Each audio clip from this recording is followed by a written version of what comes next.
When my wife called me a fool, I didn't argue. I simply looked at her, standing there with that cold smirk, holding the test results that shattered 12 years of my life. She said it like she was freeing herself from a burden. "David, it's better you know. The kids, they're not yours." My hands didn't shake, though my heart wanted to. I stared at those words on the page, not the biological father. For a moment, everything slowed down. The hum of the refrigerator, the ticking clock on the wall, even the sound of my own breathing felt distant. I wanted to ask why. Why me? Why now?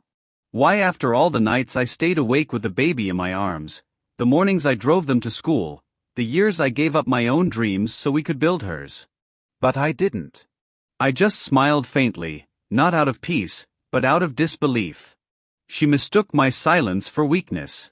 "You'll be fine," she said coldly. "You always were too soft for your own good." That was the last sentence she spoke before walking out of the house, leaving behind the faint smell of her perfume and 12 years of lies. I stood there for a long time, holding the papers in my hand. And in that stillness, I realized something. She thought she'd broken me. But she didn't know me well enough to understand. I don't break. I bend, I breathe, and then I rise. That night, I made myself a quiet promise. I wouldn't scream. I wouldn't beg. I would simply wait for the day when truth would speak for me. And it did. Just not the way she expected. My name is David Collins. I'm a carpenter by trade, and for most of my adult life, I believed I was a lucky man. I met Linda when we were in college. She was bright, ambitious, and beautiful, the kind of woman who could make a man feel seen even in a crowded room. I was simple, practical, quiet. Maybe that's why she liked me.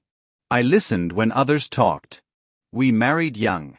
I built our first home myself, plank by plank, with money I saved from long shifts at the workshop. She decorated it with the grace of a dreamer, white curtains, soft lights, the kind of touches that made it feel like love lived there. Then came our 2 children, Emma and Noah. The day they were born, I cried. I thought it was happiness. Now I realize it was something deeper, a sense of meaning that would later test everything I believed about love. Linda changed after our second child. She became distant, always busy, always tired. I thought it was motherhood, exhaustion, maybe just stress. I started cooking, cleaning, doing school pickups.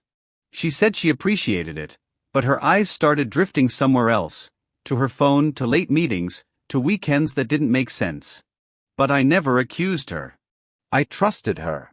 Trust. That's a quiet thing. It's not built from promises, it's built from peace, the peace of believing someone won't hurt you. And when she finally did, that peace didn't just break, it dissolved. The truth came one Saturday afternoon. I had been fixing the kitchen cabinet when her phone buzzed. A message preview flashed on the screen. "He still doesn't know?" Something in me paused.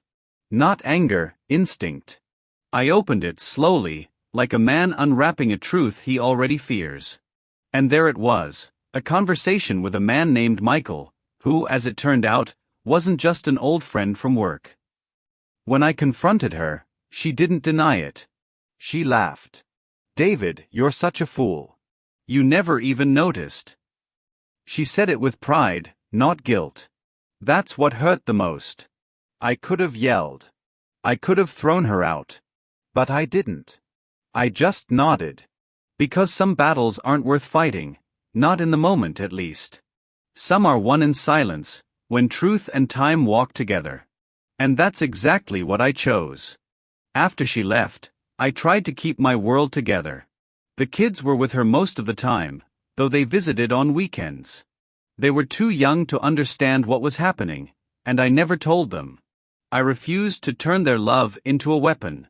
Linda moved in with Michael soon after. I heard through mutual friends that they were planning to marry. At first, the thought burned me alive. How could she replace 12 years in 12 weeks? But pain, if you hold it quietly long enough, turns into clarity. I started to rebuild myself. Every day, I'd go to work early and come home late, keeping my mind busy and my hands steady. I took on more carpentry contracts, homes, furniture, even church benches. People started noticing the craftsmanship, and soon I had my own small company. Meanwhile, Linda's life looked perfect from the outside. She'd post pictures online, her and Michael at dinners at beaches, smiling like guilt didn't exist. And yet, behind every picture, there was something hollow. One evening, when she came to drop the kids off, she couldn't resist bragging. "Michael just proposed," she said. "We're having a big wedding next spring. You should be happy for me." I smiled. "I am." She frowned, confused. She wanted to see me break. She wanted to see regret or rage. But I gave her peace, and peace was the one thing she couldn't understand. Because guilt has no defense against silence. Months passed. The kids grew closer to me, not because I told them anything, but because love speaks louder than lies. Emma once asked, "Daddy, why don't you ever argue with Mom?" I smiled. Because arguing changes nothing. But living right changes everything. That answer stayed with her. I saw it in her eyes, the seed of respect that no betrayal could kill. As Linda's wedding day approached, the world around her started to crack. Michael was wealthy but arrogant. I heard from the kids that he treated them like burdens, not children. "He gets mad when we talk about you," Emma said quietly one night. I told her, "Then talk about me with pride." Inside, though, my heart tightened. I realized Linda's dream life wasn't built on love, it was built on lies pretending to be happiness. I didn't wish her harm. But I did wish her truth. A week before the wedding, she called me unexpectedly. "David," she said, her voice hesitant, "I need a favor." I could hear the hesitation in her tone. "What is it?" I asked. "The venue's having issues with the setup. I remember you did all the woodwork for our first house. Could you help with the stage design? Just one last time, for the kids' sake." For a second, I almost laughed. But then I realized, fate has a strange sense of humor. So, I agreed. When I arrived at the venue, she looked radiant, the kind of beauty that hides restlessness. Michael barely looked at me. "So you're the ex?" he said, shaking my hand carelessly. "Yes," I replied, calm. "The fool." He chuckled. "Right." As I worked on the stage, hammering the panels, I felt no anger, just a quiet satisfaction that life always circles back to truth. During a break, I saw Linda arguing with the planner. Something about finances, delays, and Michael's spending habits. By the time the guests began to arrive, tension had already filled the air. When the ceremony started, I quietly stood at the back. I wasn't there as her past, I was there as her mirror. Halfway through, the officiant made a slip. He accidentally referred to Michael as Michael Sanders, husband to Laura Smith. There was a murmur. I saw Linda's face pale. Turned out, Michael's divorce from his ex-wife hadn't been finalized. Whispers spread through the crowd like wildfire. The officiant froze. Linda turned to me, eyes wide, desperate. But I didn't move. I didn't gloat. I just looked at her, steady, calm, the same way she once looked at me when she said, "You're such a fool." Only this time, she knew who the real fool was. The ceremony ended abruptly.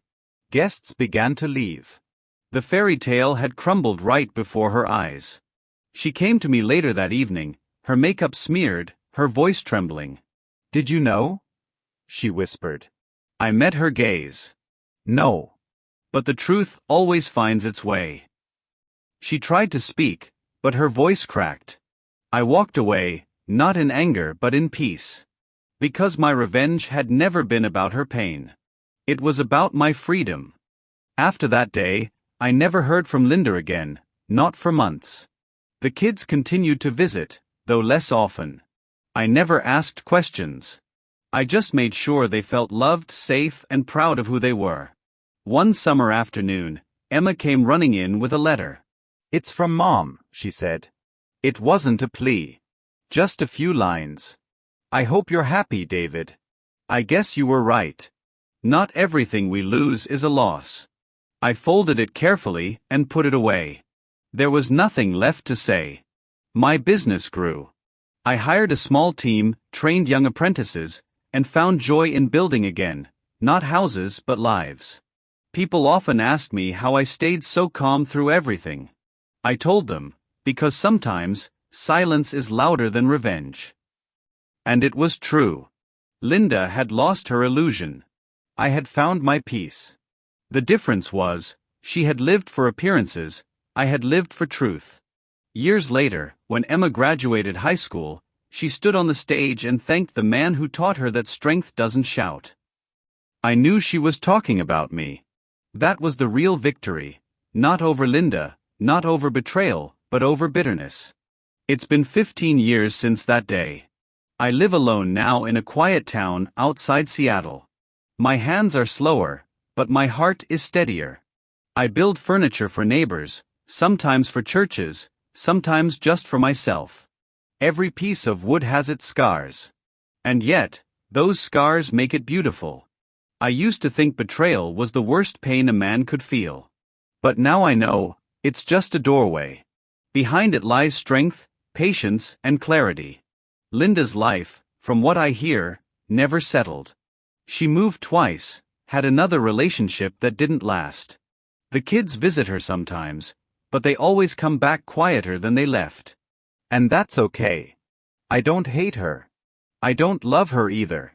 She's just someone who taught me how fragile trust is, and how strong peace can be. If you asked me today whether I regret staying silent, I'd say no. Silence is not weakness. It's wisdom choosing where to speak. The world teaches us to react, to fight back, to shout, to destroy. But sometimes, the greatest act of revenge is simply refusing to be poisoned. When I walk by the lake at sunset, I often think of that day, the day she called me a fool. And I smile. Because she was right. I was a fool, but only for love. And I'd rather be a fool for love than a coward for hate. That's the lesson life gave me, one I hope my children will remember long after I'm gone. Never fight to prove your worth to someone who can't see it. Live so fully that your peace becomes your proof. Sometimes, the best revenge is no revenge at all. Just quiet strength, and the calm that follows when you finally walk away.